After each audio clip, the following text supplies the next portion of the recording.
people sharing their music and sleeping with their old schoolmates.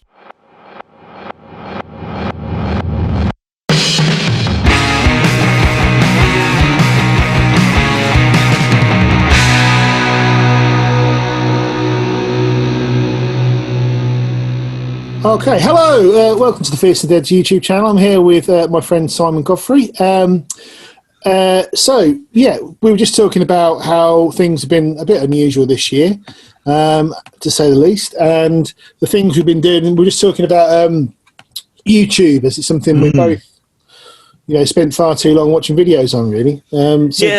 What sort of thing have you discovered? Well, first off, hello, Matt. Hello, Simon. Hello. You all right? I'm all right, mate. Yeah. I've just been, I've been stuck in this seat for the last 9 months. I know exactly what you mean. Yes. So I don't really know. I've not been. I've done anything. I've got nothing no exciting stories to regale you with. I've got nothing apart from sitting here and every week on Wednesday. We do band practice where we sit there, and then the rest of the week I'm sort of recording stuff and trying to keep it going. But obviously, we're all trying to earn a living as well. So, there's a lot going on. It's been weird, and Yeah, I know exactly what you mean. I mean, it's. I always remember over here. There's. Do you know Stephen Colbert at all? Yeah. Stephen Colbert sort of like has this thing called The Late Show, which he's now doing as A Late Show. And he said something on one of his monologues. He said it was at the very start of the COVID crisis, where back in sort of, I think it was March or something.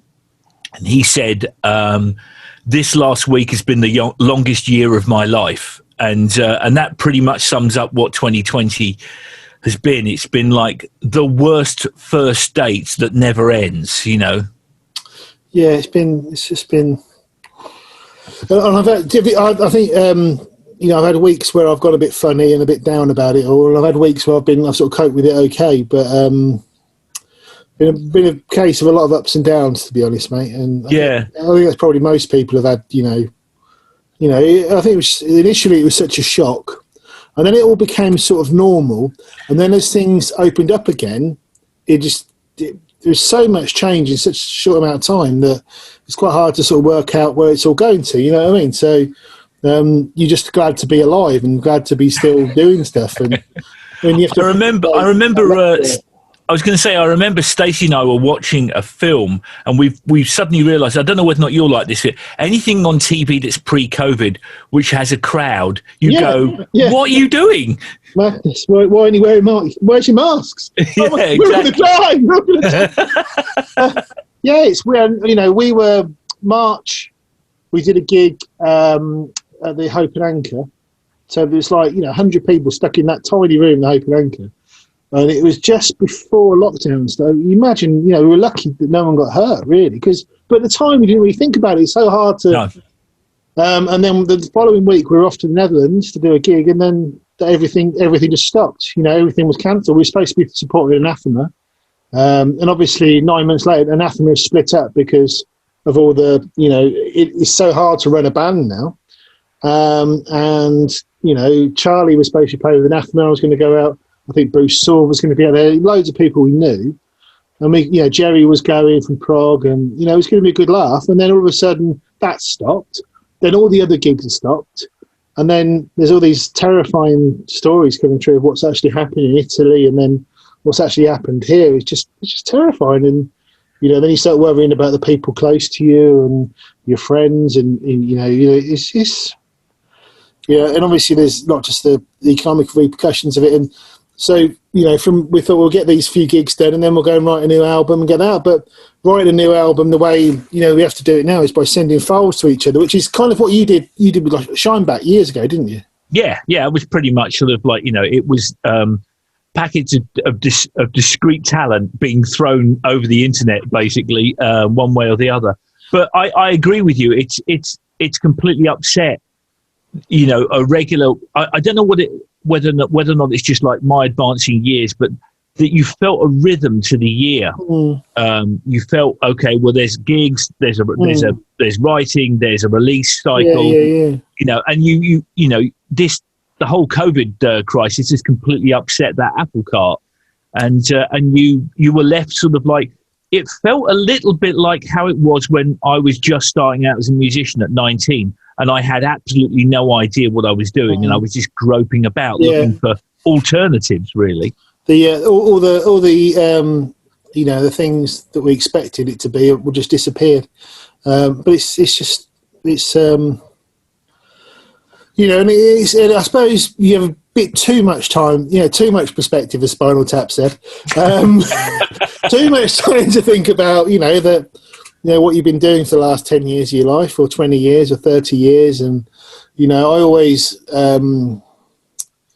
you know, my focus was always building a cult following for the band and getting that small sort of, and then I kind of felt we'd done that, and then we'd done all the gigs I'd wanted to do, you know, all the things I thought, you know, maybe we could get Rosfest, maybe we can get Rambling Man, maybe we could, and we've done all that, and it's like, well, what do we do now?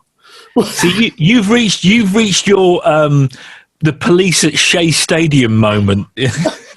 Very modest ambition, I think, is the key to that. Really, I mean, I never intended to sort of, you know, do.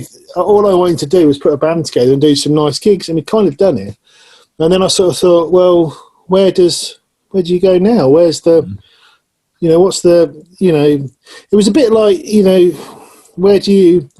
Because there's the next thing up is to try and sort of do a short headlining tour. I think sort of four or five UK venues, sell that out. Yeah, you know, and I could see the path, but then everything just disappeared, and it was just like, I don't know what to do. And you know, we were talking about YouTube, weren't we? And saying that YouTube might be the logical next step. You know, how else can you connect to people? How can you keep going? And I think YouTube has been something that, you know, obviously YouTube's. I mean, initially it was all about viral marketing. That sort of, you're like John Gott. I remember talking to John Gott recently. You know, when his video went huge, and he got 16 million views on it. But things don't really go viral now. It's more about community and building it up. And you know, what sort of thing have you been watching on there, Simon? Well, it's funny you should say that, because I had a bit of an aha moment. You know. No, I had a bit of a sort of what do you call it? An epiphany, a sort of when I saw there was a band called Pomplamoose. Yeah, they're great. Yeah, and not many people know about them, but they were a sort of an internet phenomenon. And the guy that was in Pomplamoose then went on to start Patreon. He's the man behind Patreon, basically. But before he did that, he and his wife, I think it might have been his girlfriend at the time, had this band called Pomplamoose, and they did this sort of live stream I think it was like Thursday, Friday. It was just the two of them playing songs. And from that thing where they built up, as you say, built a community, they were able to do a headline tour of the US, certain states. Yeah, I remember. And that was the moment where I twigged. I went, hey, you don't have to tour your heart out now in order to find an audience. And in a lot of ways, he was reaching beyond what was financially possible as a touring unit. Well, that was the thing. You always, you know, you'd gig. I mean, I recently read the Porcupine Tree biography, and they did 10 years in the pubs, 10 years of playing pubs, just, you know, from early night in pubs and festivals, you know what I mean? So, you know, it's very much that kind of, and that's a hard thing to keep going for 10 years. You know, that's a big, that, you know, but back then there was no other option. That was how they did it. There wasn't the internet. There wasn't, you know, you couldn't do it any other way. But I think it's a question of building up online. Yeah. And then the gigs become the connection for the community. Yes, you're absolutely right. I remember you. Yeah, I remember you and I having a sort of discussion about gigs, and you were describing them as like fan conventions. Yeah, like you'll meet up. Yeah, and like and there's less of that revered, you know, the artist on the pedestal stuff. It's more about everybody's in it together as part of a community, which I really like that. I don't like the, you know, putting people on pedestals, and I just don't think it's appropriate anymore. I think, you know, when I was a kid, Jimmy Page and Iron Maiden, they were gods to me, but I just don't think that's the way the music industry, you know, it's just more about, and even though there are a few artists that sort of still reflect that sort of there's a rock star element to it. I still think the connection now with the audience is completely different. They speak to the audience online. There's a genuine connection there, and the world's radically changed, doesn't it? So for better in many ways. But yeah, you're right. So it's more about how you sort of meet up. And so Tribe of Names, you're doing the building up the YouTube channel at the moment, aren't you? There's some really cool video. I think you've done a great job on there. Thank you, mate. I appreciate that. No, you have. I mean, it's not as much as it's hard for a man to say something nice for another man.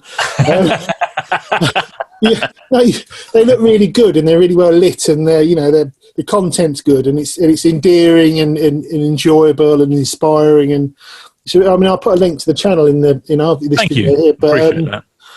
But I think it's it's all about there's lots of good ideas in there. There's lots of inspirational stuff. You should definitely do some more pedal videos as well. That was really good. Funnily enough, I've actually got one coming up in the next few weeks. There'll be another pedal video coming out. People love them, don't they? Yeah, they do. I mean, to be honest with you, it's like anything else. We're all looking for busy work right now. YouTube is my busy work, and it really is. It's a labour of love. I have spent, I'm not kidding you, the past 15 to 20 weeks, this room has been my world. Just trying to make videos and content and work out how you make videos and content. I think that what you're doing, I mean, I'm not really good at it, but I think your videos look really good, and the lighting's good, and the sound's really good, and they look real. They look. Oh, thanks. I think that's the thing now. I'm going to make more effort with it, going forward after this. I mean, I'm quite like doing these chat videos. They're quite nice. Yeah, they are a lot of fun. I mean, as I said, I saw you and Robin from Cosmograph last week, and I thought that was excellent. Really enjoyed that one. Well, he's a lovely guy, and he's a very lovely man. And one of the things, Cosmograph is actually a very good example of a band that didn't exist at all. It was just him for lots of albums, and then they built it to the following where they can go and do gigs now because people have bought the records. But it's a hard thing to do, though. Yeah, I think to build it up online and then because you could just throw things out online for years and no one tacks onto it as well. So it's so hard, and and like John Gunn was saying to me the other week as well, he was saying even if you have a viral video, it doesn't really matter because a lot of people have viral videos. It doesn't connect into actual, success in any way at all. They just have a viral video. You're just the Star Wars kid. And I think, like with John, he was the first person I ever saw play like that with because I didn't know about Michael Hedges. Is it the guy, the aerial guy? Funnily enough, I saw him play live. I actually saw him at a live gig. He was supporting Susan Vega. Wow. At the Wembley Arena back when Susan Vega was able to sell out the Wembley Arena. And I had no idea who he was. And he walked on stage and I genuinely thought he was playing to a backing tape. And he was doing all of the tapping and stuff. I mean, he's basically sort of like acoustic-wise, he's the Eddie Van Halen of the acoustic sort of like world, really, in that respect. And and John Gomez just like taken it to a completely different level and put his own stamp on it as well. Brilliant. And I saw him headlining open mics. He stayed at my house in 2004 because he was mates with the guy I shared a flat with. And all right, yeah. We just he could come see my mate play guitar. Like, bloody hell! I mean, he was that good then, and it was just like. And I remember seeing him do that. I thought, well, I'm not going to learn any of that because you're never going to be as good as him. So, that was one of those. I'm not doing that. For me personally, I just like that whole idea that someone. Or a bunch of artists made that lateral thinking move to turn their guitar into both a melodic and a rhythmic instrument at the same time. Basically, what they've done is they said this can be a cajon as well as a guitar. Because when he was first doing it, he was trying to figure out how to get the mics because they have to put mics in the body of the guitar to get that drum sound out of them. And it's really really hard. Because the early days, he was trying to work out how to put the mics in. It's really interesting. And then, you got the banjo tuners where he does the whammy dives with it. And no one could work how he did it. He did it, and he had these, basically, the whammy, the dive, it's stuck to different points, so you can do like C down to D, back up again. But people thought he was doing it just by ear. So it was, it was blowing people's minds because they hadn't seen it before. I mean, and this was, like I say, you did the open mic scene, didn't you? That was how I started. I mean, I basically... Hardest game in the world.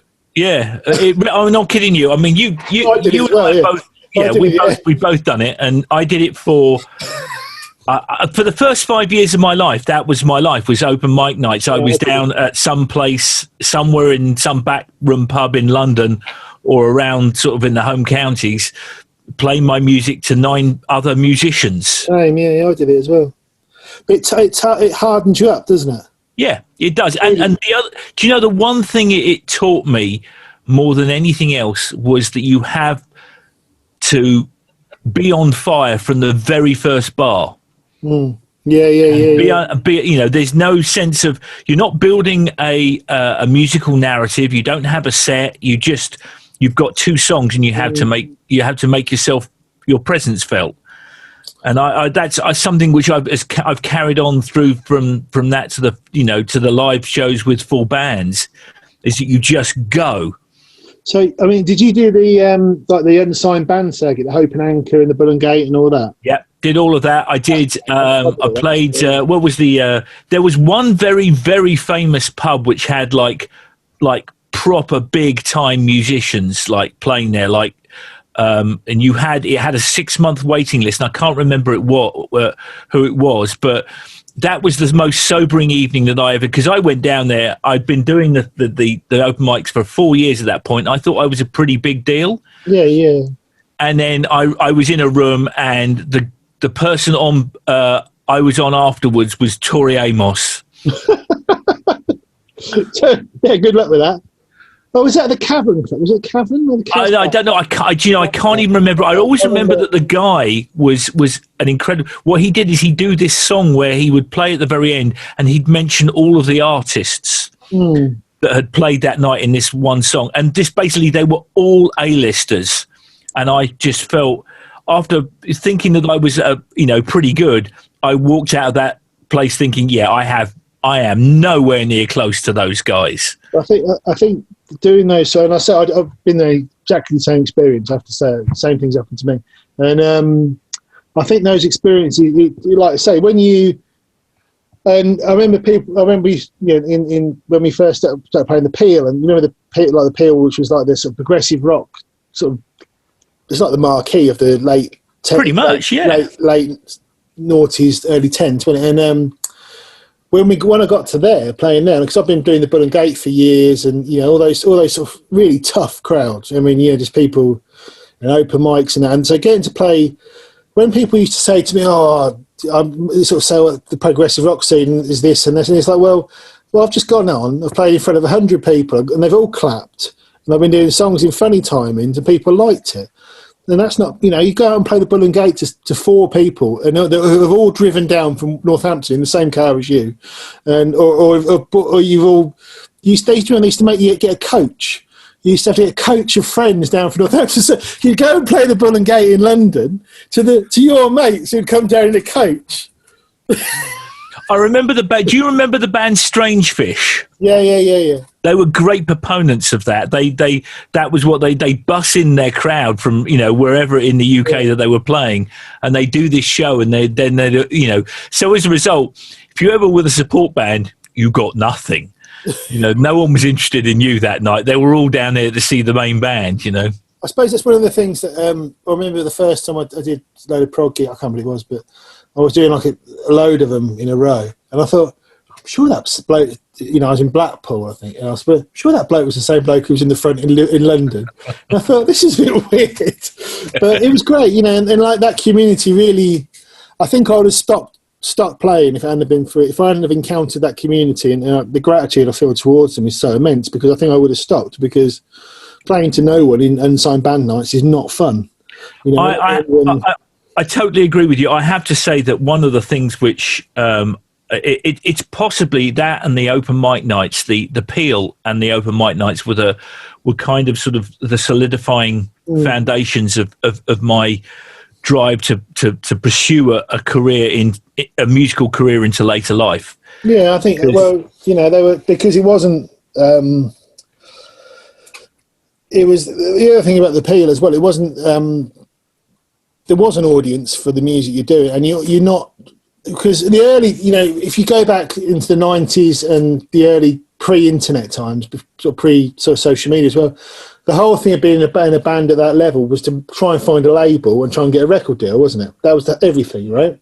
But then I kind of realised, well, you don't actually have to have, and watching John Garman, watching people like yourself as well, that you could connect to an audience and you didn't have to be on a big label. If you could actually make that connection with people, you didn't need the industry in the way in the middle, you know what I mean? So, and, I moved down to London in 2001 to try and play in a band professionally and do all that stuff. And, I supported myself by working in record shops and stuff. But what I encountered was an industry that incredibly cynical, and then died on itself when the CD industry, it all died, and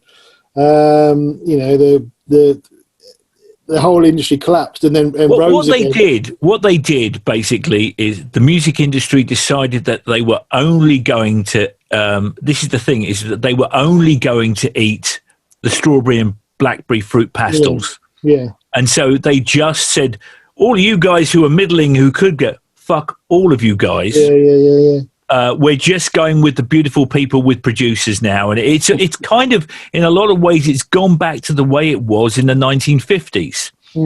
Basically the time of the singer-songwriter and the self-penned bands who wrote their own music was essentially a phenomenon between the mid-1960s and sort of like the late 1990s. And then after that, maybe even earlier than that, actually, because you had all of the girl bands and the pop bands. And basically, look at K-pop. That is the biggest phenomenon on the planet. And none of those guys write their own, all the girls. And I'm not taking anything away from them. This is just the way the pop industry wants to go directly from A to B in the shortest way possible. I'm not being cynical about that. I'm just saying, there are musicians out there who are sort of crossing their arms and going, well, this is just not fair. This isn't what I signed up for. This isn't the music industry I want. This is ridiculous. It should be like the 70s and the 80s. And, my answer to that is, well, it ain't. And also, the 70s and 80s were never that great for creative music anyway. Because a lot of the time, right. A lot of stuff we remember as being, like Robert Fripp or the Mahavishnu, or the stuff that stuck out, was Purple Cows. It was unusual stuff, because most of it was Chirpy Chirpy Cheep Cheep and Stock Aitken and Waterman, wasn't it? It was all. I love Chirpy Chirpy Cheep Cheep. But actually, pop music now is actually at quite the standard of production on pop records and arrangement is so high.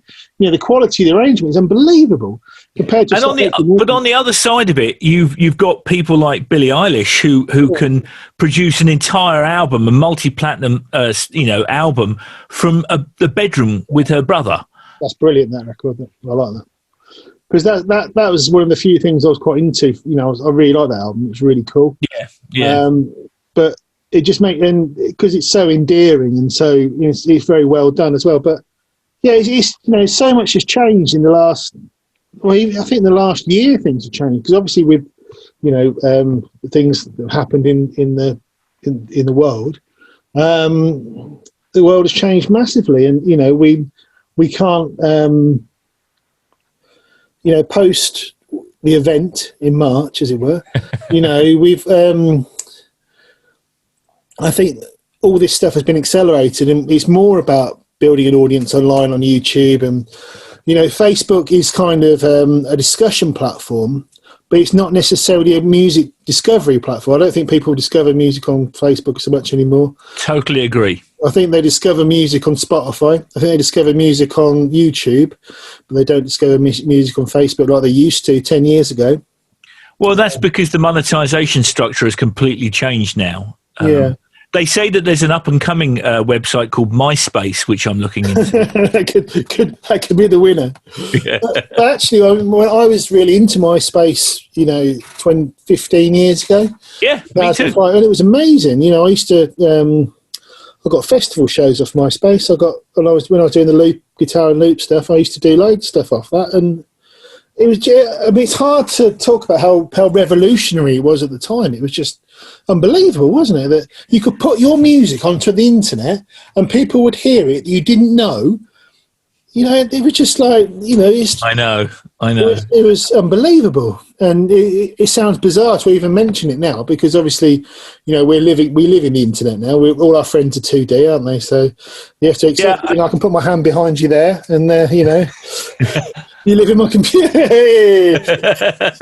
But you know what I mean. The world's changed so much, hasn't it? So it's strange. That was a time basically of people becoming.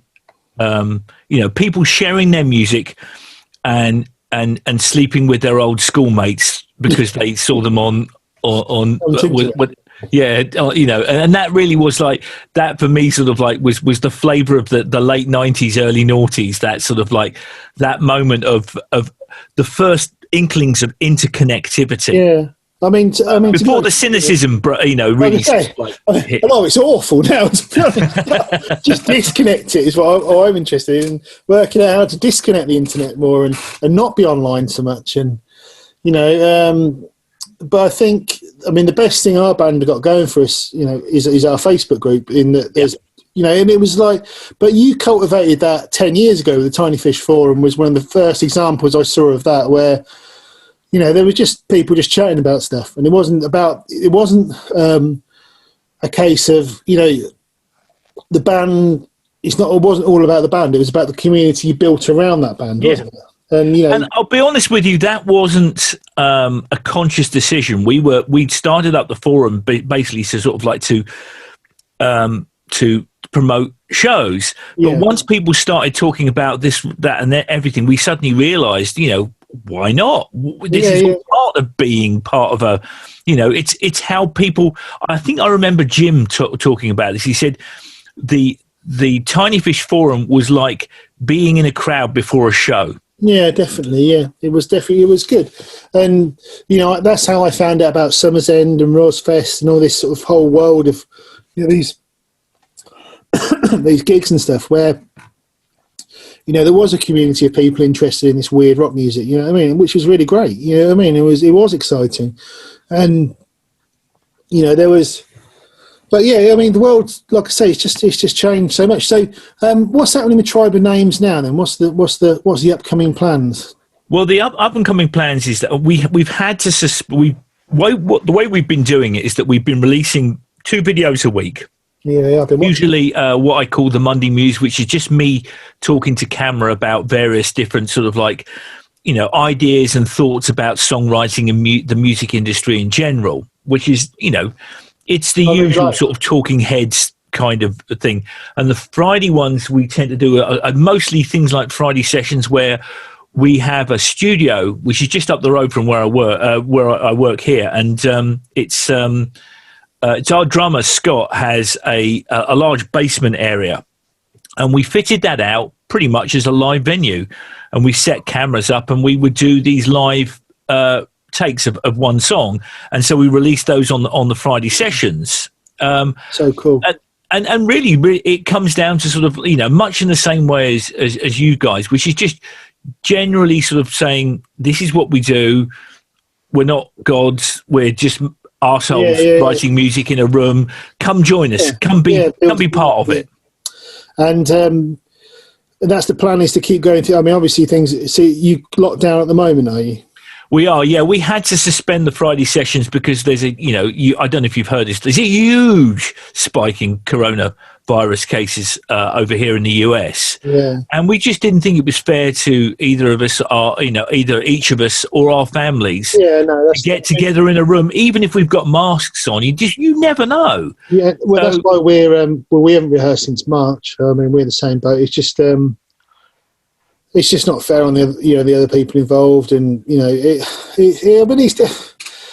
bigger than us. Yeah, exactly. I mean, I think, you know, we're still rehearsing once a week. We meet up online, and we send MIDI files to each other and send audio files, and most of the time we're arranging things and moving things about. And Stu's got a kit, you know, electronic kits at home, and Steve's got electronic set up, and I have, and we've all got set up. I think it's forced our hand now. Yes. It's made us all get studios at home. it means that if Kev was to move away or I was to move away, we could still carry on because we all got setups at home. So it's kind of forced our hand a little bit. Yeah. And it's forced us to think in different ways, which is good. Rather than just going to a rehearsal room with a few riffs and banging them together, and it's forced us to perhaps think about the arrangements a little bit deeper and a bit more and try different things. And also, you've got all the studio gear. We'll put a Hammond organ on that, or we'll put a Mellotron on that, which perhaps you wouldn't have tried before. So do you think the way things are now, they've made you think differently about music? They have, and this is actually a question which I was going to put back to you, which is, in answer to your question, I'll give you another question, which is, have you found, because I understand, are you the principal songwriter? Are you in the band now, or are you? Well, what happens is me or Kev will come up with a riff mostly, or sometimes Steve as well, and then we'll probably have a couple of bits, and then we throw them around together, and then we'll arrange them as a band. So one of us will come in with the bits. Recently the other guys have been bringing in more bits, which is great for me. But the trouble is we end up with too many piles of bits. We'll get like 100 riffs, and then 100 bits where there's 2 bits, and then the problem we got to recently is where we've got there's about 100 demos, and about 4 songs. Yes, yeah, no, I know how that is. It's interesting because I was going back to Robin Armstrong of Cosmograph last week. He was talking about how he was having, for him, his primary goal is to maintain a level of not necessarily control, but vision over the song, which he can create. So what's in his head comes out in a form which he feels is satisfactory for his quality control and his vision. And one of the things which I was very much in that kind of mold for many, many years, so much so that I kind of feel a bit bad for the guys in Tiny Fish, because they were incredibly patient with me as a result of that, because it had to be not necessarily my way, because they always had some level of sort of input. But in retrospect, I wish I'd given them a little bit more of their own autonomy, because it might have produced something which, the older I get, the more I like surprises. Yeah, me too. Yeah. And I decided sort of early on when Tribe of Names morphed away from Valdez, that maybe this is the way forward. Maybe sort of doing what you guys are doing, which is looking at bits. Unfortunately, we've already had recorded an album by the time that I came to this decision. So we currently have a Tribe of Names album sitting there, but when I spoke to David Elliott, who runs Bad Elephant Music, we both agreed, or we all agreed, that it was probably best to wait till 2021 before we would release anything. So is that when you're going to start doing some gigs then? Is that what's your plan? Obviously, it's very hard to plan anything, isn't it? Yeah, my plan, if I'm being really honest with you, my plan is to focus on YouTube first. Yes, and build something there, and then go out and do some shows if we get asked to do some shows. One of the good things about YouTube and Spotify and Facebook is you can see where your audience is, and then you can book a gig there, isn't it? Yeah. Do you know, funnily enough, actually, speaking about that, because one of the things I was going to actually ask about you, because I have a myriad of side projects which I'm always putting stuff out, either Black Bag Archive or Tide House or some of my own solo stuff. But I remember when you were doing a lot of your solo stuff, and I think was the last one you did Lucid? Was that the last solo album? 2014 was the last time I did one. Yeah. That's something you completely shut down. Is that something that was a conscious decision on your part? Well, I've done what I wanted to do, so the job was done. So there was no point. I listened. Kev phoned me the other day, and we were talking about it. It was just we did a song that had Pat Mastelotto on drums. It was Mavish orchestra type chords. It's done it then, haven't we? That's end of the game. And there was the other option was to try and put a band together to play that stuff live, but by the point I'd done it, I just sort of felt, it's done now, and there's no point. A lot of time people try and repeat things, or I think just because something was reasonably popular, there's no point continuing to do it, is there? Because it's to be quite frank, it's not well paid enough to make it worth doing as a job. It's got to be done because you love it. So, and also I'd done all the solo gigs I was doing. I'd done Steve Rothery, John Gom. I've done loads of support slots with really quite well-known names. And the next level up would have been, support slots with someone like, Hackett or Steve Wilson or someone like that. But those gigs weren't going to come. And there was just no way of taking it any further. I took it artistically, and you reached the glass ceiling. Everything I wanted to do with it, I'd done. I'd done all those shows, and I just didn't want to. I just finished, and then I just focused everything on building the band up. And I knew if I put all that effort into building the band up, eventually we'd sort of do that. And I just didn't. I've never wanted. Also, doing those solo shows ever so lonely as well. Yeah. I remember there was one moment I fully realised. I realised exactly how fully committed you were to being a musician, and it was on Facebook. I think it was early days of Facebook, where I saw a picture of you on your own with your guitar, standing in front of a hay bale, and I just thought to myself, that man wants to do music more than anything. I was balancing on a hay bale. I was doing a gig. It was an experimental music festival, and my pedals are on this hay bale. So every time I touched the pedals, the hay bale went. And it was impossible to get the loops in time. So I was like,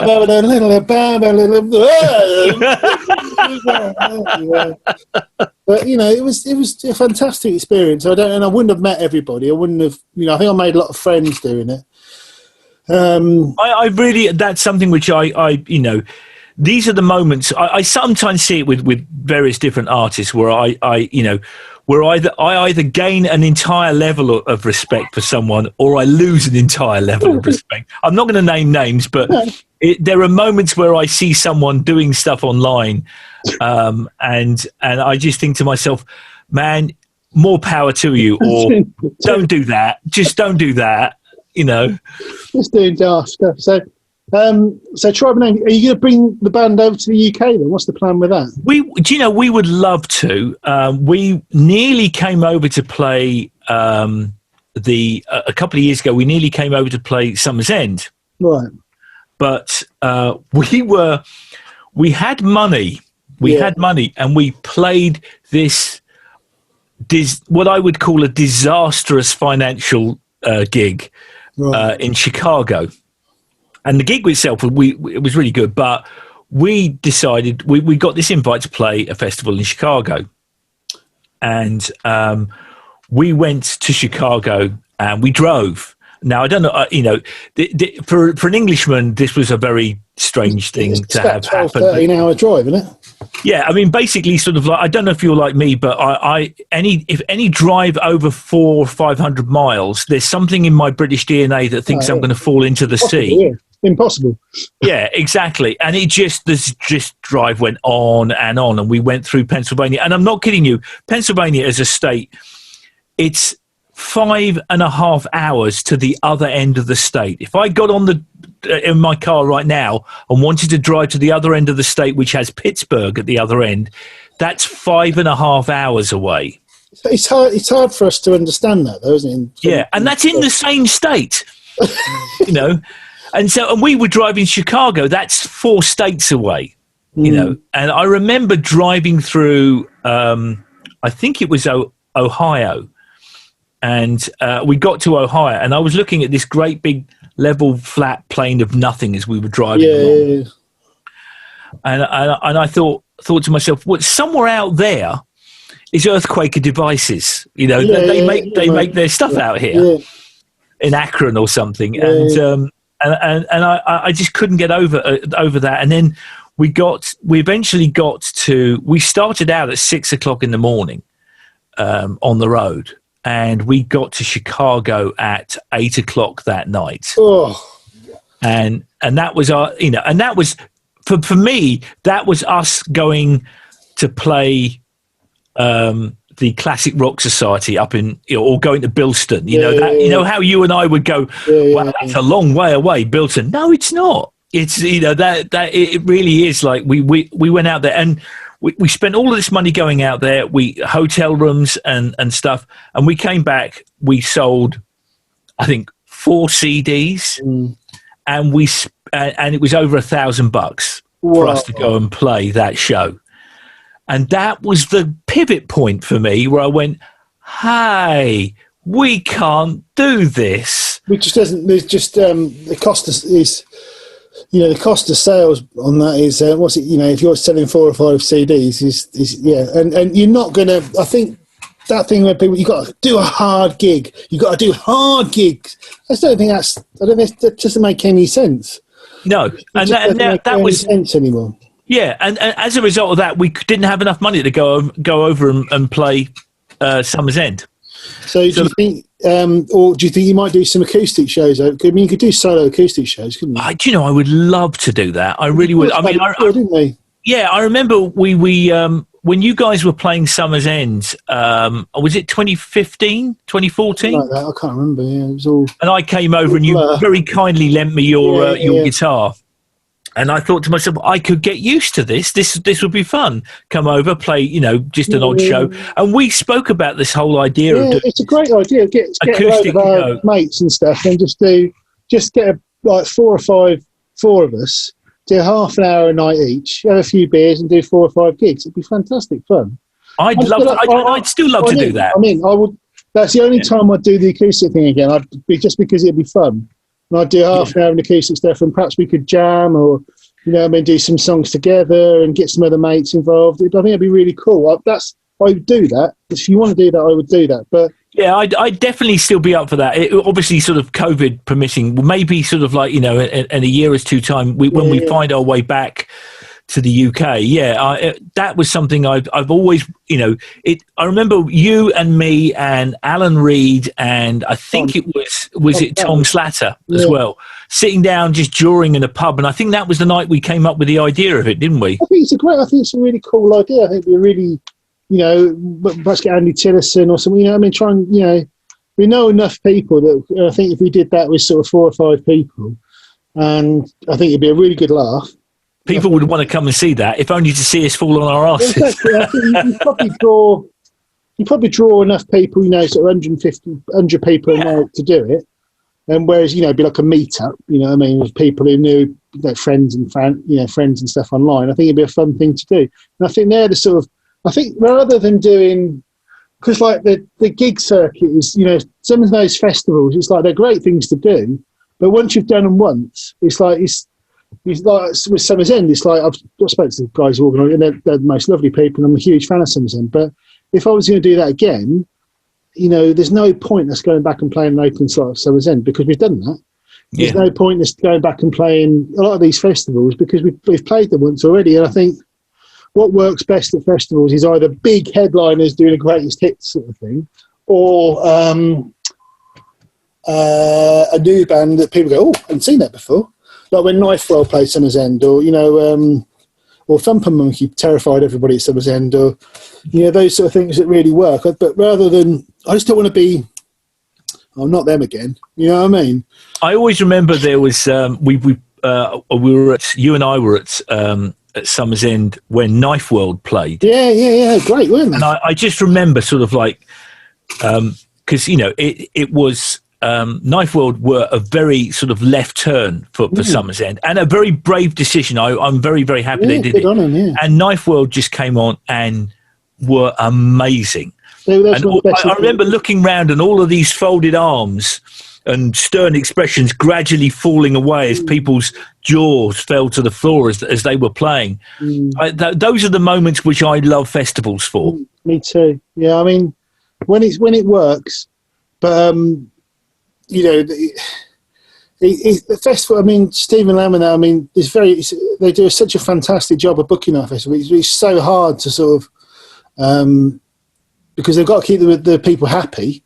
Yeah, but they've also got to be bringing in new turns as well. But Another interesting thing is there's a lot more bands on that circuit than there used to be 10 years ago as well. Yes, indeed, yeah. And it's kind of weird because there's different things have gone into sort of micro niches. So there's all the sort of neo-prog stuff. And then there's the sort of prog metal, Haken, Intervals, all that stuff, you know, and Chon and bands like that. Yeah. Then all you post-rockers have gone off to Arctangent and they've got their own sort of festival. There's that prog metal festival, I can't remember what it's called, but there's one at the prog metal festival. It's the genre boundaries have kind of gone very up again. It's very strictly... It's very interesting you say, because that's completely the opposite here. Really? I mean, I didn't realise this, but when I came over here, the idea of genre is a very, very loose thing. I mean, there are, you know, obviously there are festivals which centre around, you know, certain bands. But one of the things which I noticed, you go to see someone like Nearfest, or you'll have at Nearfest, you'll have someone like Stephen Wilson one night, and then another night you'll have Faust. Yeah, actually, yeah. And the other thing is the festival culture in the States is almost a little bit, not quite Grateful Dead, but it's a bit tie-dye, isn't it? It's a little bit more... There's a lot more of a sort of but I kind of like that. That's that something. As well. Yeah, it's great. Yeah, when I came over here, I mean, I've got to tell you, I'm a child of the '80s, and as much as I love progressive rock, my sort of baseline was new wave, ska, and indie music, that kind of sort of stuff. Like, you know, maybe slightly more at the esoteric Japan. David Sylvan end of the market, but still, you know, that kind of sort of stuff. And to come over here and basically sort of like, it is, people will walk around with tie-dye T-shirts unironically, you know, and it's because it's part of the culture here. It's part of and I you know, I'm not dissing it. I'm just saying sort of, it was a shock to this British guy who'd grown up on very, very partisan music press. Well, like I said, I was just about to mention the NME, because the genre boundaries were very strict them days, weren't they? You couldn't be into Censor. I mean, I remember when bands like Censor came through. And they were I love them. They were great. Such a great festival band. We played with them at a festival recently, like a couple of years ago, and they were exactly the same. Thrash metal guitars with like flutes and Ultrix. Brilliant. Yeah. Brilliant. Great fun. And but I remember during the 90s, the genres, and like they do this thing where something would be massive, like drum and bass was massive. Everyone loved drum and bass. Can't listen to drum and bass now. No, drum and bass is out. And everything with the turnover of bands and genres was unbelievable. And it sort of carried on until the late 90s, and then the genre turnover stopped, didn't it? It was like, I think when the press lost control during the internet. I mean, because they could... The press can make bands that seem really massive overnight and then disappear again. I think the last band they probably broke in this, you know, the Strokes and the Libertines, were probably the last bands they sort of broke massive. And then after that, it was, you know, the press didn't have that power anymore. No one cared. No one cared if the enemy liked their band. You say that. I do remember that there was one thing that the enemy, I think it was the enemy, that was trying to champion this new romantic renaissance called Romo. I remember the Romo, yeah. And it failed completely, didn't it? I went down to the Astoria with a friend of mine for the Romo extravaganza night, because he liked his early 80s. He was like into Visage and Dalek I Love You and all that kind of bands. So we went down basically to see, and my God, that night was a crash and burn night. I remember was Dex Dexter, I think, were the sort of like the darlings of the Romo scene, and they weren't, you know, none of the bands were particularly bad, but it was just the moment you walked in there, you think this is ill-conceived and not this is wrong. No. But also that Romo thing, there was a lot of people it's about 94, was it? Yeah, about that. So I think we had New Wave of New Wave, didn't we? We had Smash and Elastica and These Animal Men. There can't be many people having a conversation about These Animal Men.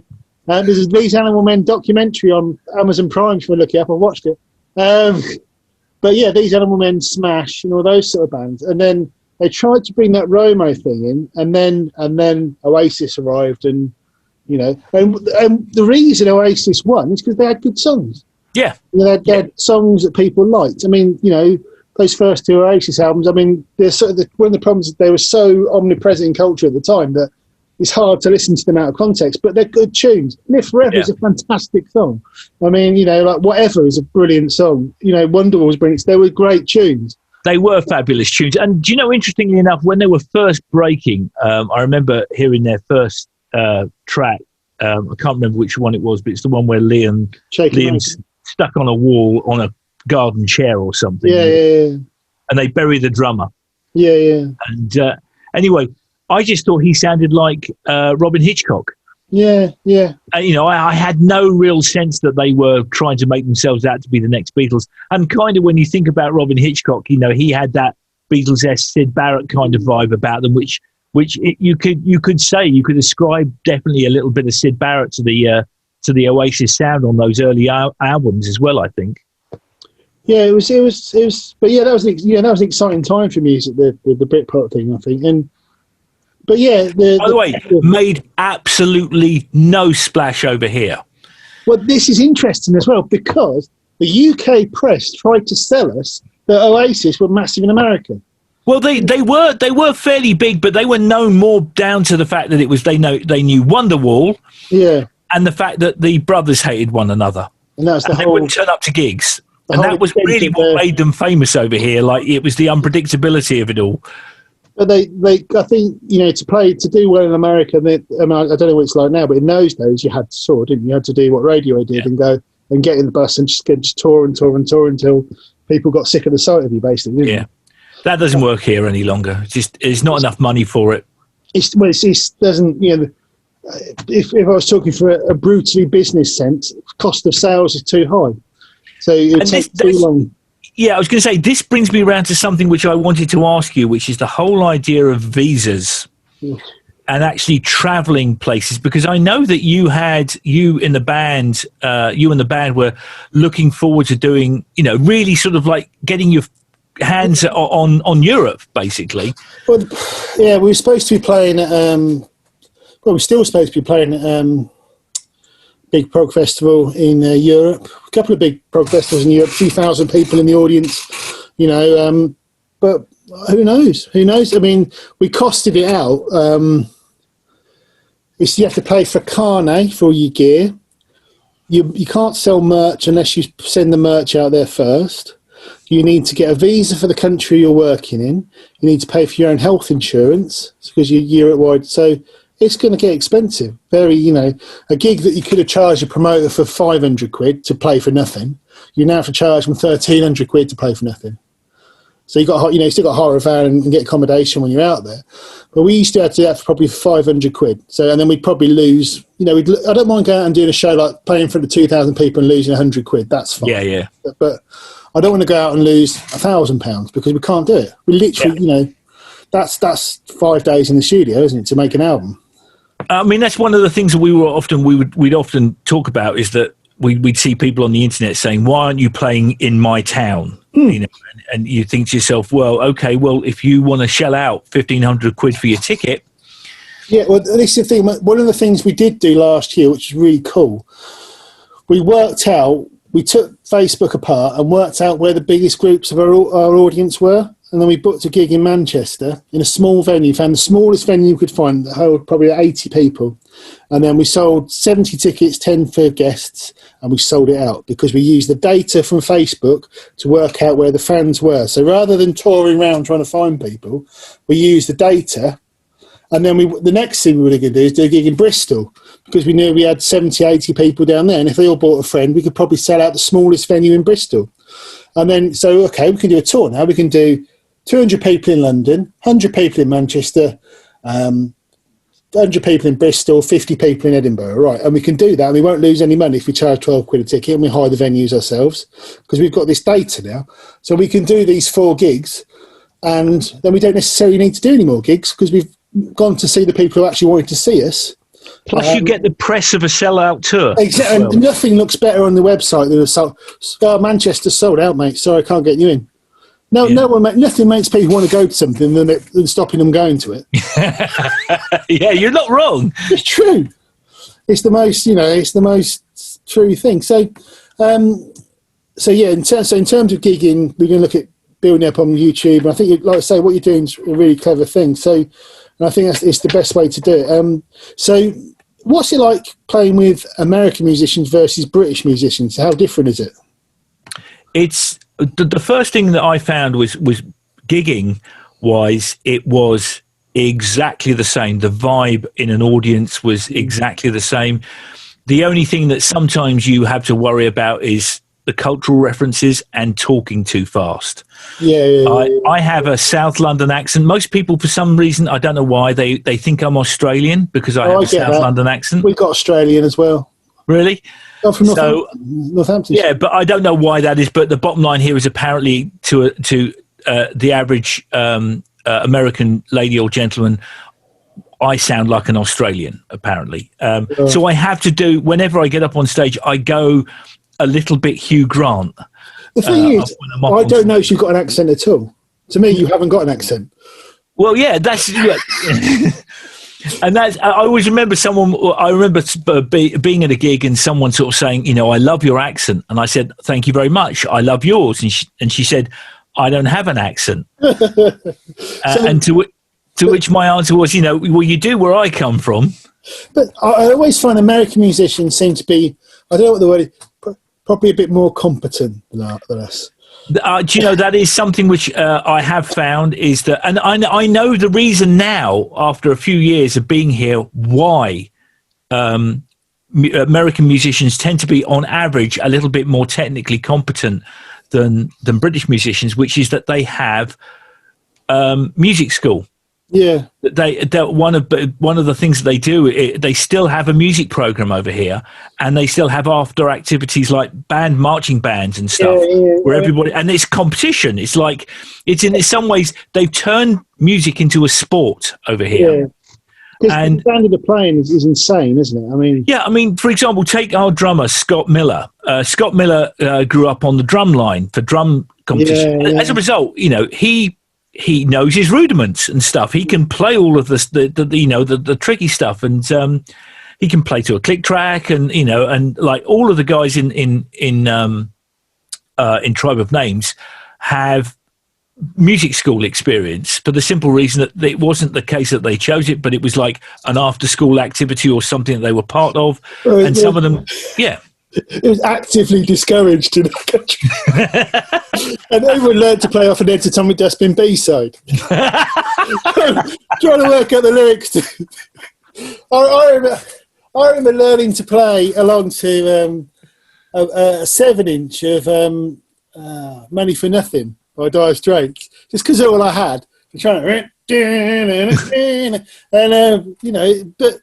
But music lessons at our school were just an excuse for people to kick crap out of each other in the rehearsal rooms. It was just violence. I'll be honest with you. I learned more from copying the drum rhythms from Pop Will Eat Itself than I ever did at any music lesson. I was going to say, yeah.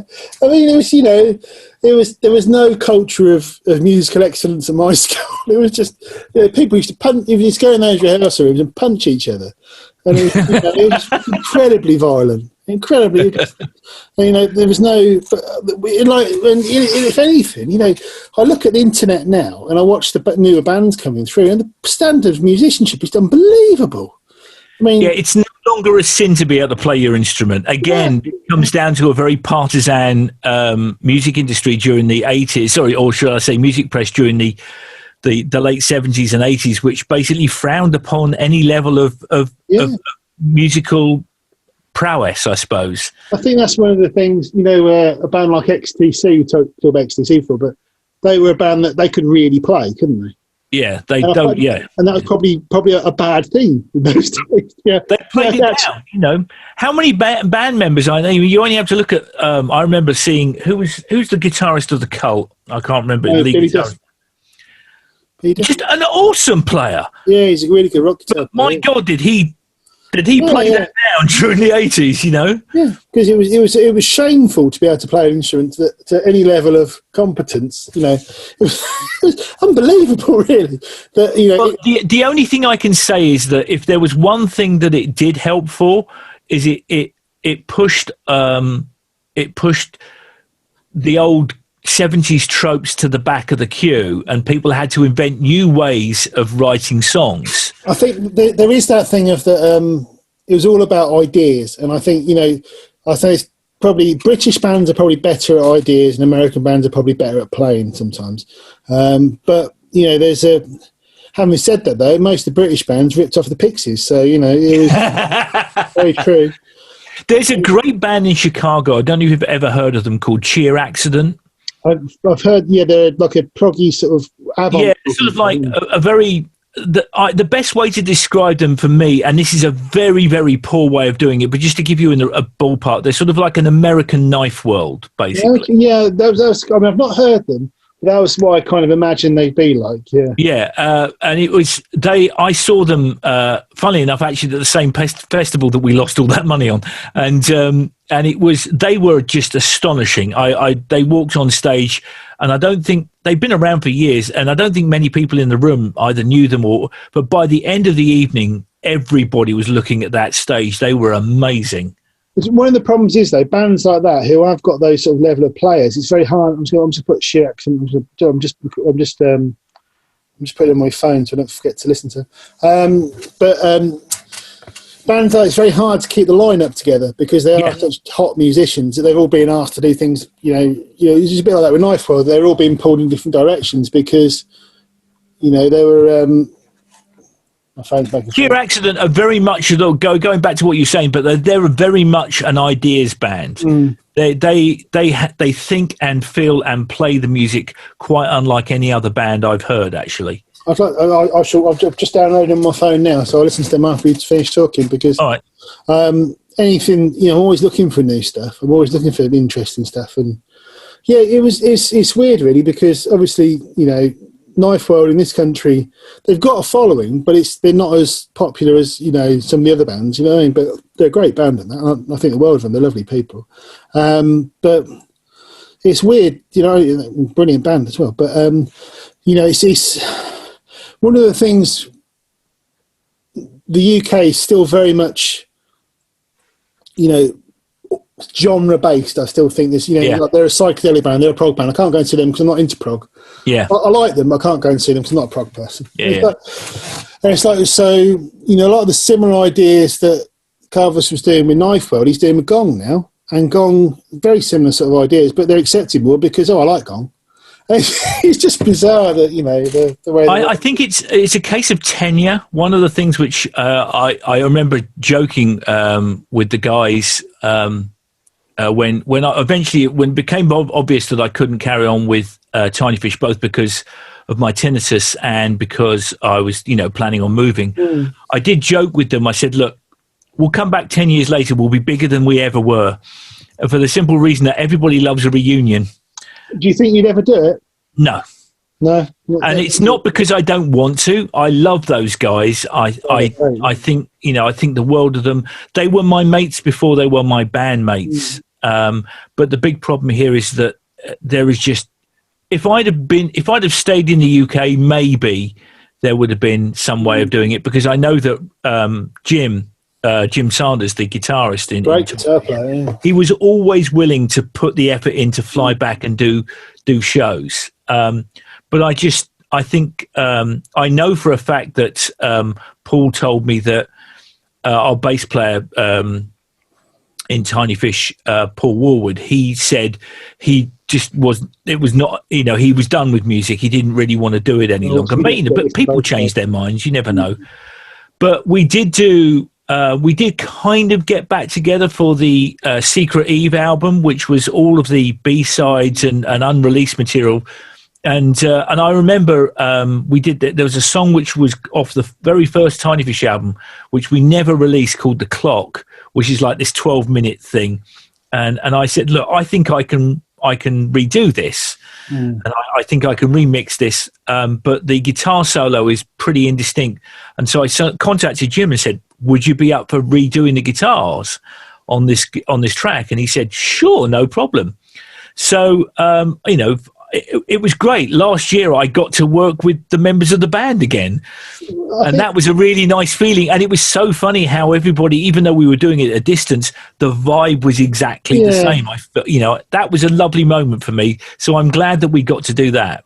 Because you could do just a one-off performance, the Big Red Spark, for like a festival or something, couldn't you? I would love to do that. We did. That'd be I think you'd be better off doing something as a guy. That just that album live once. Just do it live. Interestingly enough, one of the things which I've never told anybody about, which is we have a performance of us at Rosfest playing the Big Red Spark, videoed and recorded. What the hell? At Rosfest, playing the Big Red Spark from beginning to end. And the reason why nothing ever came of it is because it is just not financially viable to do it. If you were to do a gig, because I think if you were to do, say, look, we're going to do the Big Red Spark, and we're going to play the Lexington in London, we're going to charge 20 quid a ticket, but you get a copy of the live album as well. We'll sell, you definitely sell 150 minimum tickets. Right. Yeah. But as you know, and this is something which I think most musicians know, for every gig, there's 6 weeks of work. Oh yeah, I mean, it'd be a massive job. It'd be huge. Yeah, I mean, don't get me wrong. I mean, that's a big job. It's not like it. Yeah, if I was back in the UK, I might seriously consider it. And interestingly enough, the thing about A Tribe of Names is it's when we lost our keyboard player at the start of this year, because we were talking about bands and COVID and stuff, and our keyboard player said, "Yeah, I'm out. I don't want to do this any longer." Well, yeah, I never blame any musician who ever says I don't want to do it. Exactly. Well, that's precisely. I don't want anybody in the band that doesn't want to be in the band. I always feel like seriously, anyone who says to me they don't want to do it, I don't blame them. You know what I mean? It's bullshit. Exactly. It's a shit business, isn't it? Yeah. I mean, that's a catchphrase for a reason. Yes, exactly right.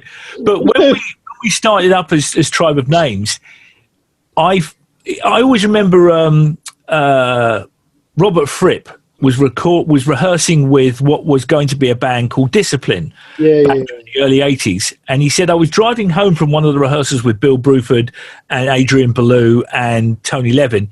He said, and I felt the spirit of King Crimson rise. And he said, that's when I knew I was going to call it King Crimson. And I have toyed with the idea of carrying on the Tiny Fish name, but I like the guys in Tiny Fish too much because they're my mates. To do another band called Tiny Fish with other members of the band. That was our band. Yeah. But I will say that Tribe of Names really has the Tiny Fish vibe about it. It's four guys. I'm now starting to use a guitar synthesizer again. Hey! As now we don't have a keyboard player. And I'm not kidding you. The vibe on some of the rehearsals and some of the Friday sessions that we've done, there's a real Tiny Fish vibe going in that room, but I'm not going to call it Tiny Fish. But at least it starts with a T. That's as close as it's going to get. When I saw you a few times, but that Celebrate show, the last one, was fantastic vibe. That was lovely. That was very emotional, that was, wasn't it? Was it the last gig? It was the very last gig. We knew it was going to be the last gig. And the thing I loved about that more than anything else is that was my favourite memory of that show was Leon Camfield, our drummer. And we walked on stage and I was very nervous about the whole thing.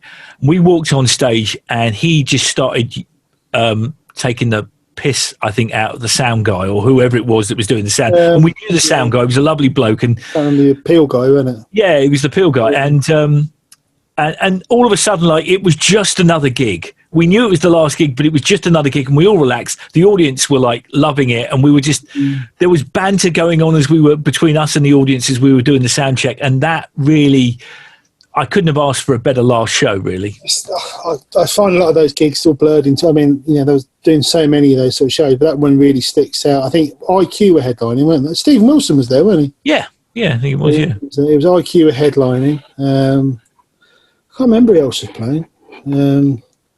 I think I played. I think I did an acoustic. Yeah, you were out back with Andy Tillison, weren't you? Doing your... Yeah, me and Tillison first played together. That was an amazing show, that was. I have to say that one of the things I loved about that is it shows exactly how much... Because you two, I always consider, like, you're very individual, but you're monster players.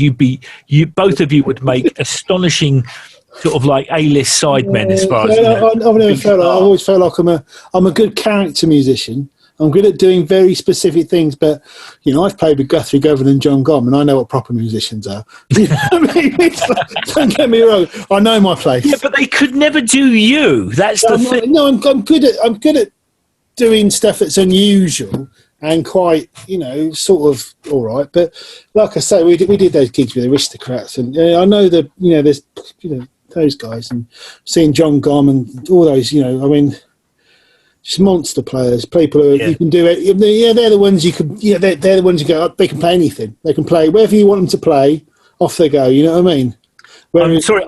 Can I just interrupt? I want to ask one of the questions which came up earlier on, because I did ask people to ask you some questions, and I got a couple of people.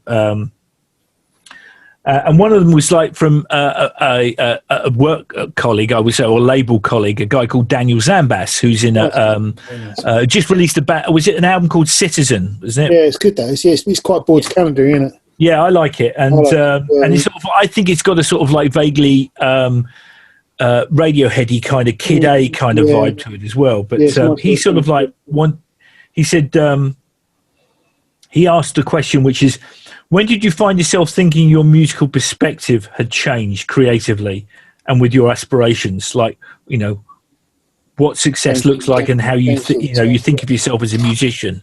Changes all the time, really, because, like I said to you earlier on today, my ambition was to put a band together to play all the festivals and build a small cult following. Well, I've done that now. Mm-hmm. I've done all the festivals I wanted to do, done Rosfest and all the UK prog festivals, walked out at Rambling Man in front of 3,000 people. I've done all that stuff. But it also, that's not the goal. What the goal is the moments where you're playing in a room with your mates and you play a riff and it's just, this is really exciting. Or you're on stage and your drummer does a drum roll and everything falls apart, and then they come back together and it's like, yeah, we're all right, yeah, and everything's going to be okay. Or everything's ruined, but we've got it back in the end. Or that funny time we got stuck in that bed and breakfast and it was awful. All that stuff I love. Whether I want to fight it out to play the same festivals we've already done again, not really. Because I think one of the things I did learn is it's like when I was doing the solo stuff as well. It's very easy to get on the circuit and go around that circuit over and over again with ever diminishing returns. You know what I mean? And you don't want to be, oh no, not them again, or yeah, I like them all right, but I don't want people to get so. In terms of keeping myself interested, my goals change all the time, and sometimes I get really down about things like I've just wasted 10 years of my life, as is probably something most musicians do. So I get days where I think, why do I even bother doing it, and terribly sort of negative vibes, and then the next day I'm fine. So, and especially at the moment, obviously what's going on in the outside world, it's bonkers, and there's never been a harder time to be a professional musician, which is not, I'm not, I do other stuff as well. So, I'm lucky that I've got other stuff, because I would have been in a lot of trouble if I was trying to make a living from the Fierce and the Dead, you know what I mean? But do you think Fierce and the Dead will be a very different beast after COVID? Yeah, because we've had time to put the brakes on and take it apart and rebuild it again. So it's been, because we were forced to, because we got too comfy we got into this sort of zone where we'd go out and do festivals, and we go out and do, we were doing like psychedelic rock festivals. So you got all the gong sort of scene, and, Hawkwind, we'd go out and support Hawkwind. We got some festival with Hawkwind, and we got into a little sort of thing. And it was great fun, actually, because I love Hawkwind, and I love, opening for Hawkwind's Childhood Stream stuff. And we got to do it a lot, and it was brilliant. But also we kind of got comfy in that sort of, the prog festivals weren't quite us. We kind of fitted in, but not quite.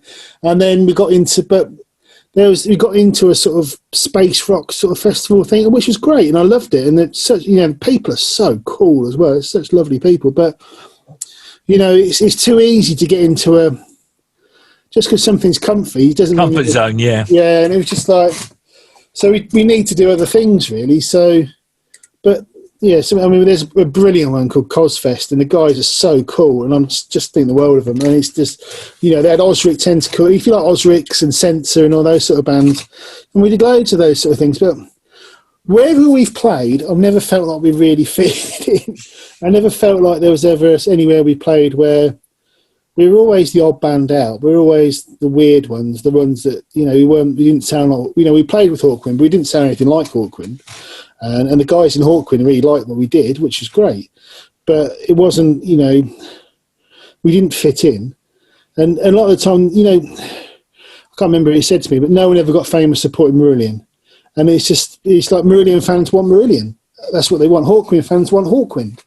And, you know, doing support slots and doing festivals, you can only do that for so long before perhaps you have to sort of say, well, look, we want to do some headline shows and we want to have projections and we want to do it all. You know, and that's the thing of, you know, we want to headline small places, 200 people, and we want to have our own guy doing the sound and our projections, and we want to have all that stuff and have those toys to play with. And that's kind of where I was looking to take it next, I think. But obviously with COVID and what's happened, it's very hard to, all those plans have gone out the window. Like, so, you know, it was... I have to say that one of the things I love with regards to Fierce and the Dead TV is... just you and Kev just talking shit with one another. Yeah. And every now and again, this is the thing I love, sort of like, you'll be talking sort of like about some kind of bass line, and then one of you will say, do you remember that time when you were on fire? You know, and it's like, the thing I suddenly realised is these guys have lived a life together. They've seen so much shit in their life. 30 years since school, you know. Since we were, you know, I met Kevin, I was 13 and 14. So the first thing we did was put a band together and then never split it up. We've carried on for 30 years. But I have to say that I think Kev has got one of my favourite bass sounds in all of rock. It's noisy.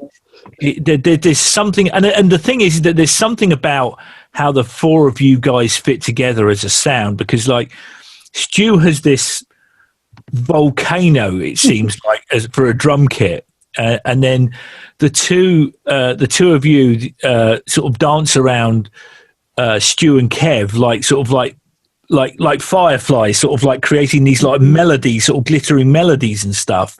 I think, yeah, I mean, just because we've been playing together since we were kids, really. I mean, I've been playing together with Stu for 25 years and Steve for 15, you know, since we played jams and stuff in Royston. So, but yeah, you know, it's been good. And I don't know. I mean, who knows where anyone fits in, really? I mean, but it just always seems like there's some bands you sort of, yeah, they've forgot that there's like with the prog scene, there's certain synth sounds out there. It's just like, you know, that you sort of fit in. And then there's certain with the space rock thing, there's this sound, and it's like, so I'm space rock, and I know I'm Neo, and it's like, and it's like there's certain sounds, whereas, you know, I don't really know what the sounds are, and I think it's just pure inability to read social signals rather than I don't think there's any skill in anything I do. It's just failing to miss the cues, I think, is the problem. So, what are you still working on other projects, mate? Sort of Shineback stuff and things? What's that? I have a Tide House album pretty much ready to go, but I didn't. I haven't released it this year for A, because of COVID, B, because there just hasn't been enough time to complete it because I've been focusing so much on YouTube.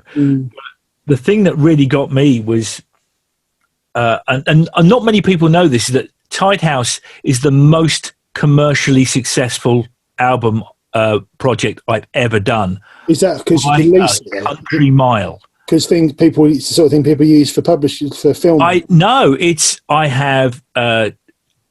It just sold a lot and been streamed quite a bit, and I have a sort of a semi following in India. For Tide House, and I'm not kidding you. It's been the most financially successful album I've ever done. It leaves Tiny Fish in the dust. it leaves Shineback in the dust. It's no one was more surprised when, because I released a couple of like little EPs under the name Those Quiet Horses, which was like which I used to raise money for a charity ride, the MS multiple sclerosis ride. And then I sort of, it got to I know it sounds silly, but the key point for me was the death of Mark Hollis, and I wrote a song in tribute to Mark Hollis called Rain at Tangier. And I really liked the sound. It came out of nowhere. It was like I hadn't written it. That's definitely, yeah. And I thought, can I put an album out around this? And so I wrote an album called What We Don't Own We Can Burn. And that was the very first Tidehouse album, and it did really well. I don't know how. Do you ever think if you put everything out under the same banner, and you'd be like Ulver, where you think, these guys are geniuses because one album's an ambient album, one album's a psych album. Do you ever think that if you did it all like that? I kind of do, but the bottom line here is I love to compartmentalize from an intellectual point of view. The reason being is that Tidehouse, if I'm being really honest with you, Tidehouse is the band that most sounds like the music in my head. Whereas with Tribe of Names, with Tiny Fish, with Shineback, I am writing an album to a style. Right. Okay, I'm going to do this as like an intellectual exercise. With Tiny Fish, it was like, can I write a prog album? With Shineback, can I write a dance album with odd time? That was my brief for Shineback. It's dance music in odd time. And so what's the thing through your career that you're most proud of? I would say probably, if I'm being really honest with you, it comes down between it's the first Shineback album. It's Rise Up, Forgotten, Return Destroyed. Not because I don't like the Big Red Spark and I'm not proud of that album, but for me, it was a huge gamble doing that album. Because it was so outside my comfort zone and so outside what I thought people would like. And to have someone like David Elliott over at Bad Elephant take a chance on me for that. And that was what launched essentially the second half of my career. And if I hadn't have released Shineback, there would have been no Tidehouse, there would have been no Tribe of Names, there would have been no Blackback Archive. So now, do you ever think about the material you did before Tiny Fish, about knocking that out and releasing that? So the Men Are Dead stuff. Yeah. Well, actually, I have released quite a bit. I've not heard that. Well, if you there's a series, a 4-volume series of stuff which I released as downloads only through Bad Elephant called the Black Bag Archive. I've got those, yeah. So I didn't realise that was on them. Yeah, a lot of that is pre-Tiny Fish, and some of it was me trying to get. It was around about the time I was trying to get film work as well. So there's a lot of sort of ambient-y stuff. And what was your original prog band called? Years ago. The original prog band was Freefall. And what about all that material? Is that available? Or is we hardly recorded. I've never heard that either. Yeah, we hardly recorded anything as Freefall, and also, I was just the drummer in that band.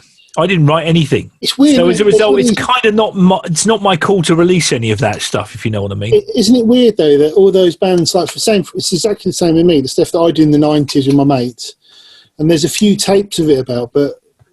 In those days, you didn't release it because a demo tape was a demonstration tape for a label. It wasn't like now you put everything out and then you build an audience and then eventually you might negotiate with the label to release it to help promote it. But in those days, there was no form of distribution, was there? Therein lies you've hit the word on the nail on the head with that word, distribution. Bizarre, isn't it? That how things have changed. So in our lifetime, we literally lived through that era of music that, we went from your indie rock 7 inches and Peel and, the Bull and Gate and all that scene, via MySpace, and then the sort of beginnings of it all, and to where we are now, where most people, you know, if you were to build if you're a young person looking to build a career in music, well, you get yourself a TikTok account and you start doing TikToks, and the second thing you do is start doing YouTube, and then but looking for a record deal will be massively low on your list of things to be doing because. And also the way people write now as well, people now sort of pick up free loops and rap over it, and that's their song. That's how they'll do it. And the big trick now is not the songwriting; it's the promotion. And there's I can't remember what his name is now, but it was like.